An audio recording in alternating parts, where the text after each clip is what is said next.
कहानी की शुरुआत होती है फ्यूचर की धरती से, जब पूरी दुनिया में एक भयानक जख्मी ज़ोंबी वायरस फैल चुका था। ये वायरस इतनी तेजी से फैला कि बहुत ही कम समय में दुनिया के लगभग हर इंसान ज़ोंबी बन गए। अब हर शहर के कोने कोने में ज़ोंबीज थे और जो कुछ लोग अभी भी बचे हुए थे वो किसी तरह अपनी जान बचाकर सरवाइव कर रहे थे। अब हमें ऐसे ही एक ज़ोंबी वायरस से इन्फेक्टेड शहर में एक फैमिली दिखाई देती है, जहाँ हस्बैंड वाइफ का नाम फ्रांसिस और आयरिस था। उनके 2 बेटे थे, बड़े बेटे का नाम जोसेफ और छोटे का नाम लुकास था। फ्रांसिस अपनी फैमिली को ज़ोंबीज से बचाने के लिए काफी दिनों से सरवाइव कर रहा है और अब वो सबको लेकर अपने पापा के घर जा रहा है। यहाँ हम उनकी गाड़ी पर बहुत सारा खून लगा हुआ देखते हैं, जिसका मतलब है कि उनकी गाड़ी पर भी ज़ोंबीज ने हमला किया था। थोड़ी देर में फ्रांसिस अपने पापा के घर पहुंच जाता है, जो कि असल में एक फार्म हाउस था। जब फ्रांसिस घर के अंदर जाता है तो वो देखता है कि पूरा घर तहस नहस हो चुका है। फ्रांसिस समझ जाता है कि यहाँ भी ज़ोंबीज का हमला हुआ है। वो दरवाजे पर खड़े होकर अपने पापा को आवाज देता है, पर अंदर से कोई जवाब नहीं आता। जब फ्रांसिस अपने पापा के बेडरूम में जाता है तो देखता है कि उसके पापा ने खुद को गोली मार ली है और बेड पर उनकी लाश पड़ी है। फ्रांसिस को बहुत दुख होता है, पर वो समझ जाता है कि उसके पापा भी वायरस से इन्फेक्ट हो गए थे,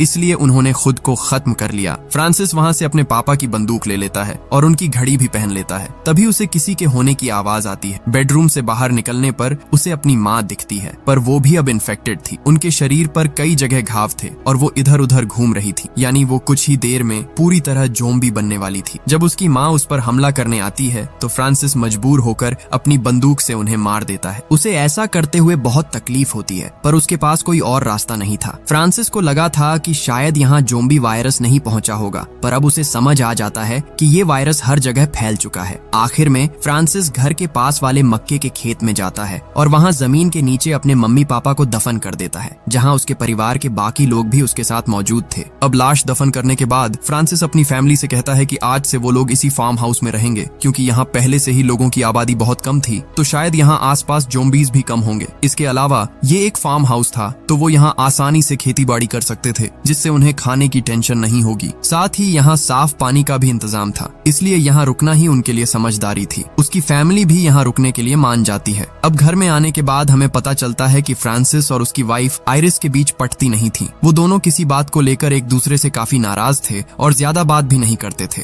असल में उनके बीच कोई सीक्रेट था जो हमें बाद में पता चलेगा। थोड़ी देर बाद जोसेफ फ्रांसिस के पास आता है और कहता है कि उन्हें एक बार बार्न हाउस जाकर देखना चाहिए, शायद वहाँ कोई काम की चीज मिल जाए। फ्रांसिस अपने बेटे जोसेफ को लेकर बार्न हाउस चला जाता है और वहाँ जाकर अपने केयर टेकर को आवाज देता है, पर जब कोई जवाब नहीं मिलता और वो अंदर जाते हैं तो देखते हैं कि केयर टेकर ने सुसाइड कर लिया है, क्योंकि वो भी ज़ोंबी वायरस से इन्फेक्ट हो गया था। उस बार्न हाउस में उन्हें कुछ मुर्गियां दिखती हैं जो एक पिंजरे में बंद थीं। फ्रांसिस जोसेफ से कहता है कि वो केयर टेकर की लाश के पास जाए और पिंजरे की चाबी लेकर आए। जोसेफ लाश के पास जाने में बहुत डर रहा था, फिर भी जब वो हिम्मत करके चाबी लेने जाता है तो लाश सीधे उसके ऊपर गिर जाती है। जोसेफ बुरी तरह डर जाता है और चिल्लाते हुए बाहर भागता है। वो तुरंत पानी से अपने हाथ पैर धोने लगता है। ये देखकर उसकी माँ आयरिस फ्रांसिस से पूछती है कि जोसेफ को क्या हुआ है और वो ऐसा क्यों कर रहा है। फ्रांसिस बताता है कि जोसेफ के ऊपर एक लाश गिर गई थी। आयरिस गुस्सा होती है कि उसने बच्चे को वहाँ क्यों भेजा। तब फ्रांसिस कहता है कि वो जोसेफ को सरवाइव करना सिखा रहा है, क्योंकि अगर कल को उन्हें कुछ हो गया तो जोसेफ अकेले अपनी जान कैसे बचाएगा। इसके बाद फ्रांसिस अपने छोटे बेटे लुकास के लिए एक गन्ना लेकर आता है और उसे खाकर देखने को कहता है कि ये बहुत मीठा है। लुकास को वो बहुत पसंद आता है। यहाँ हमें ये साफ समझ आता है कि फ्रांसिस अपने बड़े बेटे जोसेफ के मुकाबले लुकास को ज्यादा प्यार करता है, पर इसके पीछे भी एक बहुत बड़ा कारण छिपा था जो आगे पता चलेगा।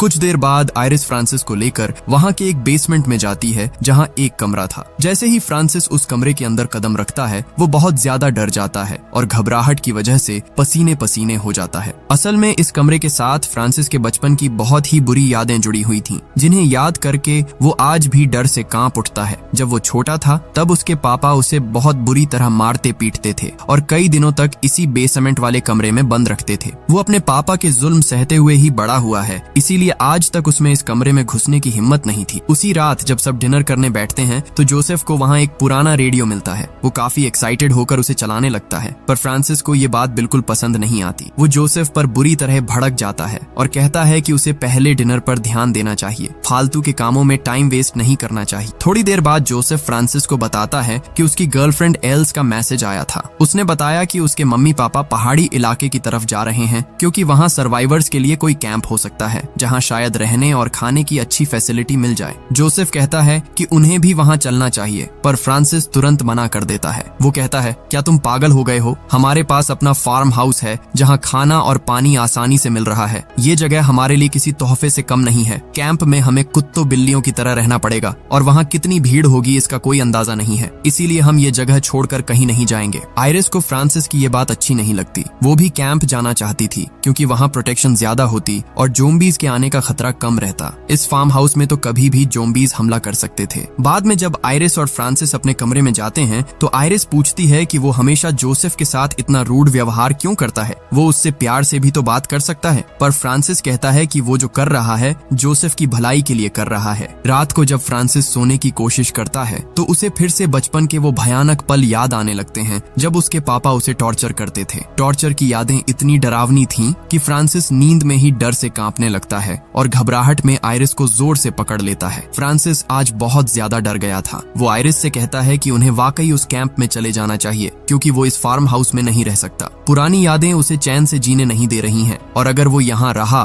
तो उसकी दिमागी हालत खराब हो जाएगी। आखिर में वो सब अपना सामान रेडी करके गाड़ी में बैठ जाते हैं और कैंप की तरफ निकल पड़ते हैं। अब काफी लंबा रास्ता तय करने के बाद जब वो एक ब्रिज पर पहुंचते हैं तो देखते हैं कि वहाँ के हालात बहुत खराब है। पूरा ब्रिज एकदम वीरान पड़ा था और सड़कों पर गाड़ियों की भीड़ की वजह से रास्ता ब्लॉक हो गया था। आसपास का नजारा देखकर साफ लग रहा था कि यहाँ ज़ॉम्बीज ने तगड़ा हमला किया है। ये सब देखकर सब डर जाते हैं और फ्रांसिस आयरिस से कहता है कि उन्हें वापस लौट जाना चाहिए। इतना रिस्क लेने से अच्छा फार्म हाउस पर रहना ही ठीक होगा। लेकिन आयरिस किसी भी कीमत पर वापस नहीं जाना चाहती थी। वो हिम्मत करके गाड़ी से बाहर निकलती है क्योंकि रास्ते में एक बॉर्डर था जिसे हटाना जरूरी था। फ्रांसिस उसे बार बार वापस आने को कहता है पर आयरिस उसकी बात अनसुनी करके बॉर्डर तोड़ने की कोशिश करती रहती है। तभी उसे पीछे से कुछ आहट सुनाई देती है और जब वो मुड़कर देखती है तो उसके पीछे एक भयानक ज़ॉम्बी खड़ा था। ये ज़ॉम्बी असल में एक आर्मी ऑफिसर था जिसके अंदर ज़ॉम्बी बनने के बाद भी आर्मी वाली कुछ बातें बाकी थीं। उसे देखकर आयरिस वहाँ से भागने की कोशिश करती है पर जैसे ही वो ज़ॉम्बी उस पर हमला करने वाला होता है तभी फ्रांसिस वहाँ पहुंचकर उसे गोली मार देता है। वो दौड़कर आयरिस को गाड़ी तक ले जाने लगता है। तभी उन्हें जोसेफ और लुकास के चिल्लाने की आवाज आती है। जब वो अपनी गाड़ी की तरफ देखते हैं तो वहाँ का नजारा देखकर उनके होश उड़ जाते हैं। उनकी गाड़ी को ढेरों ज़ॉम्बीज ने घेर लिया था। असल में फ्रांसिस ने जो गोली चलाई थी उसकी आवाज सुनकर आसपास के सारे ज़ॉम्बीज वहाँ इकट्ठा हो गए थे। अब आयरिस और फ्रांसिस को समझ नहीं आ रहा था कि वो अपने बच्चों को कैसे बचाएं। फ्रांसिस उन्हें बचाने के लिए एक और फायर करता है जिससे ज़ॉम्बीज उनकी तरफ मुड़ जाते हैं। फ्रांसिस को वहाँ एक ग्रेनेड पड़ा हुआ मिलता है। वो ज़ॉम्बीज का ध्यान अपनी तरफ खींचकर उन पर ग्रेनेड फेंक देता है। एक जोरदार धमाका होता है और सारे ज़ॉम्बीज वहीं ढेर हो जाते हैं। इसके बाद फ्रांसिस और आयरिस दोबारा गाड़ी में बैठते हैं और वापस फार्म हाउस जाने का फैसला करते हैं। लेकिन अब उनकी गाड़ी स्टार्ट ही नहीं हो रही थी। उस जगह पर रुकना बहुत खतरनाक था, इसलिए वो सब पैदल ही फार्म हाउस की तरफ निकल पड़ते हैं क्योंकि वहाँ से निकलने का और कोई रास्ता नहीं बचा था। अगली सुबह फ्रांसिस अकेला उस ब्रिज के पास वापस आता है और काफी देर की मेहनत के बाद आखिरकार गाड़ी को ठीक कर लेता है। काफी सोच विचार करने के बाद फ्रांसिस को समझ आता है कि उसकी फैमिली के लिए इस वक्त सबसे सेफ जगह उनका फार्म हाउस ही है। वो नहीं चाहता कि उसकी फैमिली यहाँ से कहीं भी जाए, इसलिए वो फार्म हाउस लौटकर सबको झूठ बोल देता है कि उसने बहुत कोशिश की पर गाड़ी ठीक नहीं हो पाई, इसलिए अब मजबूरी में उन्हें यहीं रुकना होगा। इसके बाद फ्रांसिस फार्म हाउस की खराब हो चुकी बिजली की लाइन को ठीक कर देता है जिससे पूरा घर रोशनी से जगमगा उठता है और ऐसी भी चलने लगता है। वो अपने बच्चों के साथ काफी मस्ती करता है ताकि उनका मन यहीं लग जाए। हालांकि आयरिस को थोड़ा शक हो रहा था कि फ्रांसिस ये सब सिर्फ उन्हें यहाँ रोकने के लिए कर रहा है। रात को फ्रांसिस टीवी पर अपनी और आयरिस की शादी की पुरानी वीडियो चलाता है। वो दोनों ही बहुत इमोशनल हो जाते हैं और उन्हें याद आता है कि वो एक दूसरे से कितना प्यार करते थे। पुरानी कड़वाहट भूलकर वो दोनों फिर से करीब आ जाते हैं। दूसरी तरफ जोसेफ और लुकास एक पुराना फोटो एल्बम देख रहे होते हैं। तभी उनकी नजर एक तस्वीर पर पड़ती है जिसमें फ्रांसिस के साथ उसका भाई डियागो था। डियागो बिल्कुल जोसेफ जैसा दिखता था। लुकास कहता है, भैया आप तो एकदम डियागो अंकल जैसे दिखते हो। ये सुनकर जोसेफ का दिल बैठ जाता है और उसे अपनी फैमिली का वो कड़वा सच समझ आ जाता है जिसे वो अब तक नहीं जानता था। उसे समझ आता है कि उसके मम्मी पापा के बीच अनबन क्यों रहती है और फ्रांसिस उसे पसंद क्यों नहीं करता। असल में जोसेफ फ्रांसिस का बेटा नहीं बल्कि उसके भाई डियागो का बेटा था। वहीं लुकास फ्रांसिस का अपना बेटा था, इसलिए वो उसे ज्यादा प्यार करता था। ये सच जानकर जोसेफ को बहुत दुख होता है। अगली सुबह फ्रांसिस अपनी वाइफ आयरिस से माफी मांगता है कि उसने अब तक उनके साथ बहुत बुरा बर्ताव किया। आयरिस भी अपनी गलती मानती है और कहती है कि उसने भी बहुत बड़ा गुनाह किया है, पर फ्रांसिस कहता है कि वो बीती बातें भूलकर एक नई शुरुआत करना करना चाहता है और सिर्फ अपने बच्चों के साथ खुश रहना चाहता है। दोनों एक दूसरे को माफ कर देते हैं। इसके बाद फ्रांसिस मुर्गियों के फार्म से अंडे लेने जाता है, पर तभी वहाँ एक कुत्ता आ जाता है और फ्रांसिस को काट लेता है। जब वो कमरे में आता है तो आयरिस उसके हाथ पर पट्टी बांधती है और कहती है कि अब उन्हें हर हाल में कैंप जाना ही होगा क्योंकि फ्रांसिस को इलाज की जरूरत है। अगर जल्दी इलाज नहीं मिला तो कुत्ते के काटने की वजह से उसे रेबीज हो सकता है। फ्रांसिस आयरिस को समझाता है कि उसे टेंशन लेने की जरूरत नहीं है क्योंकि कुत्ते के गले में पट्टा था, इसका मतलब वो पालतू कुत्ता था और उसे पक्का वैक्सीन लगी होगी। दूसरी तरफ जोसेफ पुराना रेडियो लेकर बाहर आता है और सिग्नल पकड़ने की कोशिश करता है ताकि बाहर की कोई खबर मिल सके। काफी कोशिश के बाद उसे सिग्नल मिल जाता है और वो रेडियो पर डेल्टा कैंप के बारे में सुनता है, पर तभी सिग्नल कट जाता है। जोसेफ अपने मम्मी पापा को उस कैंप के बारे में बताता है कि वहाँ लोग सुरक्षित हैं और खाना पानी इलाज सब मिल रहा है, लेकिन फ्रांसिस उसकी बात को सिरे से खारिज कर देता है। वो कहता है कि जोसेफ मनगढ़ंत कहानियां बनाना बंद करे क्योंकि अब दुनिया में कोई नहीं बचा है और न ही रेडियो पर खबरें देने वाले लोग। फ्रांसिस का मानना था कि जोसेफ को कोई गलत फहमी हुई है। रात को डिनर पर फ्रांसिस साफ कह देता है कि अब से कोई भी बाहर नहीं जाएगा क्योंकि बाहर हर कदम पर मौत है। वो कहता है कि पूरी दुनिया तबाह हो चुकी है तो कैंप कौन बनाएगा, इसलिए बाहर जाने का ख्याल दिमाग से निकाल दो। अगले दिन जोसेफ फ्रांसिस के पास आता है और कहता है, पापा अब मैं बड़ा हो गया हूँ और मुझे भी अपनी फैमिली के लिए फैसले लेने का हक है, मैं भी जिम्मेदारी उठाना चाहता हूँ। फ्रांसिस उसे ताना मारता है कि उसकी अभी इतनी उम्र नहीं हुई है। वो जोसेफ से एक मुश्किल सवाल पूछता है, क्या तुम अपनी फैमिली को बचाने के लिए किसी की जान ले सकते हो? जोसेफ कहता है कि हाँ, वो कुछ भी कर सकता है। तब फ्रांसिस उसे मक्के के खेत में ले जाता है और उसके सामने एक बेगुनाह जानवर खड़ा कर देता है। वो जोसेफ के हाथ में बंदूक देकर उसे मारने को कहता है। जोसेफ का निशाना चूक जाता है, जिस पर फ्रांसिस उस पर चिल्लाने लगता है कि सही जगह गोली मारो, तुम्हें इसे मारना ही होगा। फ्रांसिस की चीखें सुनकर जोसेफ डर जाता है और आखिर में उस जानवर को गोली मार देता है, पर वो खुद भी फूट फूट कर रोने लगता है। तभी आयरिस और लुकास वहाँ आ जाते हैं। आयरिस फ्रांसिस पर भड़क जाती है कि वो जोसेफ के साथ ऐसा बर्ताव क्यों कर रहा है, वो अभी बच्चा है। इसी बीच बंदूक की आवाज सुनकर वहाँ ढेरों ज़ॉम्बीज आ जाते हैं। ये ज़ॉम्बीज असल में उसी गांव के किसान थे। ज़ॉम्बीज को अपनी तरफ आता देख सब बुरी तरह डर जाते हैं और दौड़कर फार्म हाउस के अंदर छिप जाते हैं। वो किसी तरह दरवाजा बंद करके ऊपर वाली मंजिल पर चले जाते हैं, पर ज़ॉम्बीज की सूंघने की शक्ति बहुत तेज थी। वो उनकी महक का पीछा करते हुए घर को घेर लेते हैं और दरवाजे खिड़कियां तोड़ने लगते हैं। जोसेफ और उसकी पूरी फैमिली दहशत में आ जाती है क्योंकि अब उनके पास बचने का कोई रास्ता नहीं दिख रहा था। तभी हमें दिखता है कि फार्म हाउस के सामने कोई गाड़ी लेकर आता है और जोर जोर से हॉर्न बजाने लगता है। हॉर्न की आवाज सुनकर सारे ज़ॉम्बीज गाड़ी की तरफ खींचे चले जाते हैं और इस तरह जोसेफ और उसकी फैमिली की जान बच जाती है। फ्रांसिस उस गाड़ी को देखते ही पहचान जाता है कि ये उसके बड़े भाई डियागो की गाड़ी है जो उनकी मदद करने आया है। अगली सुबह फ्रांसिस तुरंत डियागो को ढूंढने निकल पड़ता है क्योंकि उसे यकीन था कि वो आसपास ही होगा। एक नदी के किनारे उसे डियागो मिल जाता है, पर उसे देखते ही फ्रांसिस का गुस्सा 7वें आसमान पर पहुंच जाता है। वो डियागो से पूछता है कि वो यहाँ क्यों आया है। डियागो बताता है कि वो कल रात अपने मम्मी पापा से मिलने आया था। तब फ्रांसिस उसे कड़वा सच बताता है कि मम्मी पापा अब इस दुनिया में नहीं रहे, वो ज़ॉम्बी वायरस का शिकार हो चुके हैं। फ्रांसिस उसे वहाँ से चले जाने को कहता है। डियागो बार बार रिक्वेस्ट करता है कि उसे अपने साथ रहने दे ताकि वो उनकी मदद कर सके, पर फ्रांसिस टस से मस नहीं होता। तब डियागो कहता है, क्या तुम इतने सालों बाद भी उस बात को लेकर बैठे हो? तुम भी जानते हो कि वो एक एक्सीडेंट था। उस दिन घर में सब नशे में थे। मुझे भी याद नहीं कि आयरिस के साथ मेरे बीच क्या हुआ। जोसेफ उसी गलती का नतीजा है, पर इसमें उस बच्चे का कोई दोष नहीं है, इसलिए प्लीज उसे अपने बच्चे की तरह देखो और मेरी वजह से उसे तकलीफ मत दो। फ्रांसिस गुस्से में चिल्लाता है, मेरे परिवार के किसी भी मेंबर का नाम अपनी जुबान पर मत लाना, बस यहाँ से दफा हो जाओ। वो डियागो पर अपनी बंदूक तान देता है। जाने से पहले डियागो उसे एक मैप देता है जिससे वो बिना किसी खतरे के वहाँ से बाहर निकल सकते थे। डियागो कहता है कि अगर कभी उसका इरादा बदले तो वो अपनी फैमिली को लेकर नॉर्थ की तरफ जाए क्योंकि वहाँ सर्वाइवर्स के लिए कैंप है जहाँ लोग एकदम नॉर्मल लाइफ जी रहे हैं। इतना कहकर डियागो वहाँ से चला जाता है। डियागो ने जो मैप दिया था, फ्रांसिस पहले तो उसे लाइटर से जलाने वाला था, पर कुछ सोचकर उसे रख लेता है। वो फार्म हाउस लौटकर आयरिस को डियागो का एक कोट दिखाता है, जिसे देखते ही आयरिस समझ जाती है कि कल रात डियागो ही वहाँ आया था। आयरिस बिना कुछ बोले अपने कमरे में चली जाती है। फ्रांसिस परिवार की सुरक्षा के नाम पर घर के दरवाजों और खिड़कियों पर बड़े बड़े लकड़ी के तख्ते ठोकने लगता है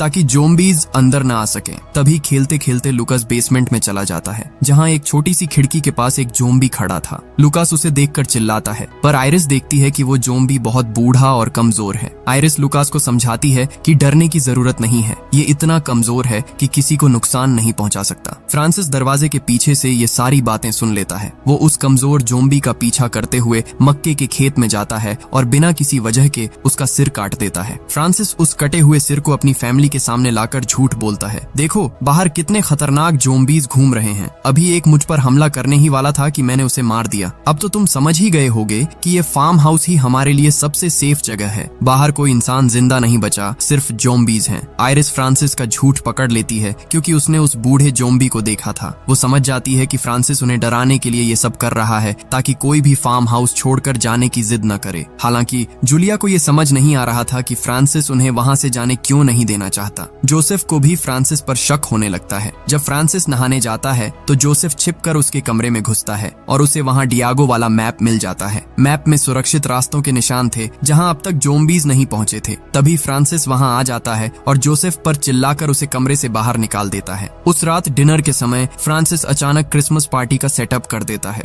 जबकि असल में क्रिसमस आने में अभी कई महीने बाकी थे। आयरिस उसे टोकती है, सितंबर के महीने में क्रिसमस कैसा? फ्रांसिस सन की अंदाज में कहता है, मैंने कहा ना आज क्रिसमस है तो बस है। वो बहुत ही अजीब बातें और हरकतें करने लगता है। उसकी हालत देखकर आयरिस और जोसेफ को यकीन हो जाता है कि फ्रांसिस अपनी दिमागी हालत खो रहा है और पागलपन की तरफ बढ़ रहा है। थोड़ी देर बाद जोसेफ अपनी माँ आयरिस को उस मैप के बारे में बताता है जिससे वो बिना किसी खतरे के कैंप तक पहुंच सकते हैं। वो कहता है कि वो कैंप एक बड़े शहर जैसा है जहां लोग नॉर्मल जिंदगी जी रहे हैं और वहां जोम्बी वायरस का नामो निशान नहीं है। ये सुनकर आयरिस फ्रांसिस से उस मैप के बारे में पूछती है, पर फ्रांसिस साफ मुकर जाता है। वो कहता है कि उसके पास कोई मैप नहीं है और बाहर ऐसी कोई जगह नहीं बची जहां इंसान चैन से रह सके। आयरिस भड़क जाती है और कहती है कि अब वो उसकी एक नहीं सुनेगी और बच्चों को लेकर यहाँ से चली जाएगी। फ्रांसिस ताना मारते हुए कहता है, तुम्हें बाहर जाने की इतनी जल्दी क्यों है? डियागो को देखकर पागल हो गई हो क्या? उसके साथ फिर से जिंदगी शुरू करना चाहती हो? इसके बाद वो बच्चों से कहता है कि उनकी माँ उतनी अच्छी नहीं है जितना वो समझते हैं। वो बताता है कि आयरिस उसे छोड़कर डियागो के पास जाने वाली थी और उसने पूरी तैयारी भी कर ली थी, पर तभी जोम्बी वायरस फैल गया और वो चाह कर भी नहीं जा पाई। ये सुनकर जोसेफ और लुकास रोने लगते हैं। जोसेफ अपनी माँ से पूछता है कि क्या पापा सच कह रहे हैं? आयरिस रोते हुए हाँ कह देती है। वो बताती है कि उस वक्त फ्रांसिस के साथ उसके रिश्ते बहुत खराब थे, पर अब वो दिल से उसके साथ रहना चाहती है। फ्रांसिस सबके सामने वो मैप निकालता है और कहता है कि वो किसी को भी यहाँ से बाहर नहीं जाने देगा। इतना कहकर वो लाइटर से मैप को जलाकर राख कर देता है।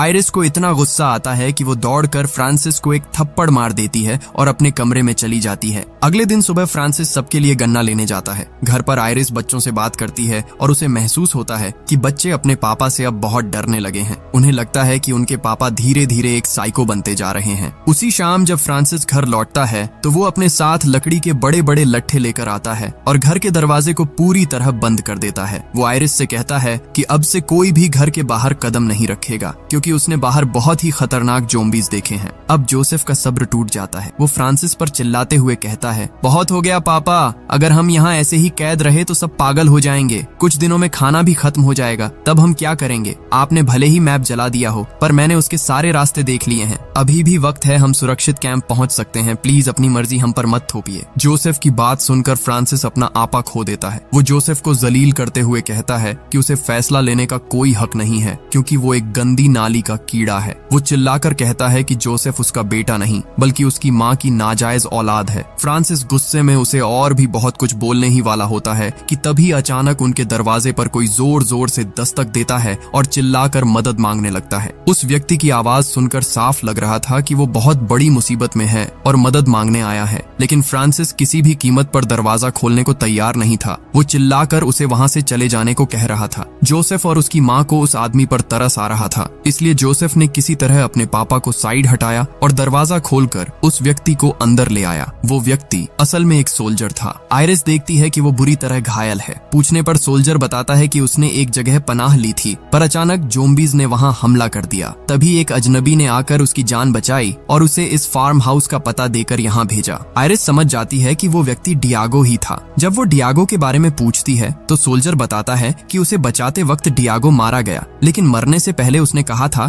कि वो उसके परिवार को संदेश दे दे कि वे सब डेल्टा कैंप चले जाएं। आयरिस उस सोल्जर के जख्मों पर दवा लगाती है और फ्रांसिस से रिक्वेस्ट करती है कि उसे आज की रात यहाँ रुकने दे। फ्रांसिस मान तो जाता है, पर एक शर्त रखता है कि सोल्जर को बेसमेंट में रहना होगा ताकि वो उसके परिवार से दूर रहे। सोल्जर मान जाता है उसी रात जब सब सो जाते हैं तो जोसेफ चुपके से अपनी माँ के पास आता है। वो कहता है कि माँ, आप फिक्र मत करो, मैं अब बड़ा हो गया हूँ और आप दोनों को यहाँ से जरूर निकालूंगा। आयरिस जोसेफ से पूछती है कि क्या वो फ्रांसिस की कड़वी बातों की वजह से उससे नाराज है। जोसेफ कहता है कि उसे काफी पहले से पता था कि फ्रांसिस उसके सगे पापा नहीं है, पर उसे इस बात का कोई मलाल नहीं है। वो फ्रांसिस को ही अपना पिता मानता है और उनकी जगह किसी और को नहीं दे सकता। लेकिन अब उसके पिता पूरी तरह बदल चुके हैं, इसलिए वो अपनी फैमिली को उनके चंगुल से बचाना चाहता है। जोसेफ कहता है कि वो आज रात ही यहाँ से भागकर उस रास्ते को चेक करना चाहता है जो उसने मैप में देखा था। अगर रास्ता सेफ हुआ और कैंप मिल गया तो वो वापस आकर माँ और लुकास को ले जाएगा। आयरिस भारी मन से उसे जाने की इजाजत दे देती है। अगली सुबह जब फ्रांसिस सोकर उठता है तो देखता है कि सब नाश्ते की टेबल पर हैं, पर जोसेफ गायब है। वो बुरी तरह भड़क जाता है और आयरिस से पूछताछ करता है। जब उसे दरवाजा खुला मिलता है तो वो समझ जाता है कि जोसेफ भाग चुका है। उसका गुस्सा पागलपन की हद पार कर जाता है और वो एक साइको की तरह बर्ताव करने लगता है। वो एक हथौड़ा उठाता है और सीधे जाकर उस घायल सोल्जर को जान से मार देता है। लुकास और आयरिस ये देखकर दहशत में आ जाते हैं। इससे पहले कि आयरिस कुछ कर पाती, फ्रांसिस उसे मारकर बेहोश कर देता है। कुछ घंटों बाद जब आयरिस को होश आता है तो वो खुद को उसी अंधेरे बेसमेंट में बंद पाती है जहां उसके साथ छोटा लुकास भी था। आयरिस बुरी तरह डर जाती है क्योंकि अब उसका अपना ही घर उसके लिए मौत का कुआं बन चुका था। दूसरी तरफ फ्रांसिस को घर की छत से वही कुत्ता दिखाई देता है जिसने उसे काटा था। इसे देखकर उसका दिमाग पूरी तरह फिर जाता है और वो बाहर जाकर उस कुत्ते को बेरहमी से मार डालता है। हद तो तब हो जाती है जब वो उस कुत्ते का मांस पकाकर आयरिस के पास ले आता है और उसे और लुकास को खाने के लिए मजबूर करता है। जब आयरिस मना करती है तो फ्रांसिस गुस्से में सारा खाना फेंक देता है। उस खाने की प्लेट में एक चाकू था जिसे आयरिस ने चुपके से अपने पैर से छिपा लिया। आयरिस फिर फ्रांसिस को गले लगाकर रोते हुए उसे शांत करने की कोशिश करती है